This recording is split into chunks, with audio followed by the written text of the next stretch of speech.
Mayong adlaw na to mga ka-idol, ga-repair na putag suga sa mga building mga ka-idol.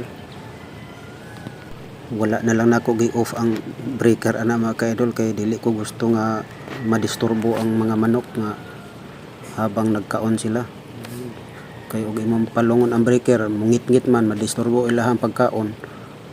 Kinanglan naka kuan pug ka mga ka-idol, safety ka, naka-ungrounded ka, layo ka sa wooling nga mga bakal. Kinanglan ang imong wooling nga imong duol sa imong loyo mga 1 meter pataas para ungrounded ka, dili ka kuan kurente.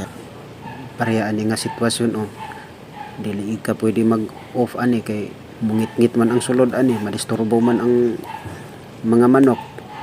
Undang na pud sila kaon kay walay suga, ngit-ngit kaayo. Pero amping lang gid ka mga ka-idol. Pareha ani naka-live gid ni siya. Amping lang gid ka nga ungrounded di ka og dili ka sagkit bisag isa lang ka strand sa wire. Kini among trabaho mga ka-idol, grabe gini ka delikado kaayo.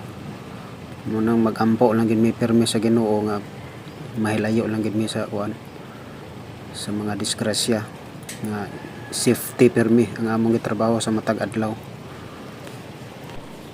Salamat kayo mga ka-idol sa inyong paglantaw sa akong video mga ka-idol. Mayang adlaw natong tanan.